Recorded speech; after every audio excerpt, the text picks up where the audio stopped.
Welcome to the top 10 stories of the week with 4constructionpros.com. These are the stories contractors are reading this week. I'm Larry Stewart with 4constructionpros.com. And I'm Kurt Bennick with Equipment Today magazine. And I'm going to start off with number 10 of the top stories, which, it's nice in this day and age, especially with the COVID, to get some actually positive news. And number 10 really starts off with the positive news. 87% of contractors are predicting steady revenue streams for 2021, which is great news. But I think even better, buried in the story, is this was done by the U.S. Chamber of Commerce, and they say 36% of contractors actually expect increased revenues this year. Of course, that comes with its own set of issues because the old traditional problems are raising their heads again, being able to find skilled workforce, material supplies, all the problems that we were facing before with the good economy are going to start reemerging as we get back into and ensuring the safety of that workforce in a contagious environment. Hopefully we'll get that whole situation under control. Number 9 on the list is aerial lift manufacturers setting the standard for safety. On top of proper training, aerial lift manufacturers have taken extra steps to promote safe practices and initiatives while working to make their equipment safer for job sites. And, with falls from height being a leading cause of construction industry fatalities, aerial work platform manufacturers have really gotten into the safety business. And this story brings key aerial work platform manufacturers to talk about one key feature or initiative that they're working on that they believe will have the greatest impact on work platform safety. It's interesting that the 8th most popular story this week falls right in line with that. It kind of builds on that aerial work platform. On June 21st, we had new standards go in place for the aerial platforms. These are guidelines by the industry, and they're not technically regulations. But according to the rule, we should view them as regulations because OSHA will view them as rules. All the legal protections that we had in place probably need to be reviewed just to make sure that they're lined up with the new recommendations. Yeah, when push comes to shove in a courtroom or something like that, those rules will end up being viewed as, necessary minimums, very likely. Especially the training requirements that have been put into place. So number 7 on the list is early season best practices for seal coating. This story brings together some tips for preparing your equipment, safeguarding your crew, and prepping the time and the place to seal coat in this shoulder season. The number 6 is basically how do you determine what to bid for pavement maintenance projects? That's a pretty big topic because a lot of what contractors do is they miss the overhead cost. And, in competitive, they don't look at all the aspects. But I think one of the most interesting aspects of this article that I never even thought about was the tax implications. Make sure you account for the taxes on this project. If you want to maintain a 20% profitability, if you don't account for taxes, that's immediately going to be reduced in your bidding process. Yeah, that's a good point. I hadn't really thought about that myself, Kurt. Number 5 brings 5 tips for applying epoxy coatings in cold weather. Applied in cooler temperatures, epoxies tend not to reach a complete cure or achieve their desired physical properties, ultimately leading to the potential for premature failure.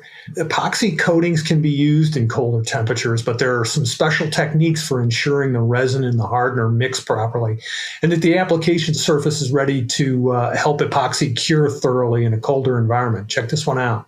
Number 4 is basically a summary of what happened at the 2021 Work Truck Show, which many people might not realize actually did occur. It was virtual this year. So we did a lot of online seminars and introductions. There was some interesting technology introduced, such as Ford really was pushing connectivity of their products. They come embedded with Wi-Fi. And now that you have embedded Wi-Fi in a lot of vehicles, you're able to tie into telematics and other systems and really create a connected solution for customers.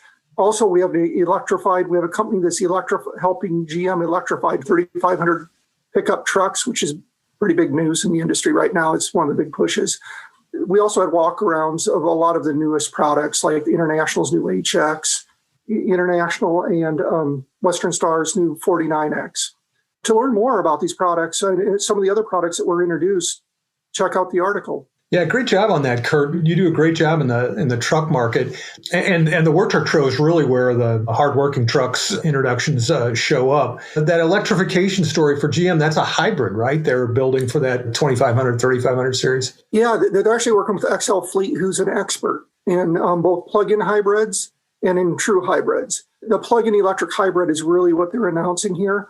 But they will also have solutions for more remote areas, like if you live in the Midwest and there's not a lot of charging stations, you're also going to have hybrid options as well. So it's going to be both plug-in hybrid and hybrid. So number 3 on the list is next steps for the Biden infrastructure plan. President Biden's economic advisors are pulling together a $4 trillion package, could be a $4 trillion package to boost the economy, reduce carbon emissions, and narrow economic inequality, beginning with a giant infrastructure plan. And Republicans are already expressing skepticism, with Mitch McConnell reading partisanship into the Senate record on Monday, referring to the as-yet released plan as a Trojan horse for massive tax hikes and other job-killing left-wing policies, which it raises really the likelihood of Senate Democrats trying to use budget reconciliation to pass parts of the plan with less than the standard 60 votes.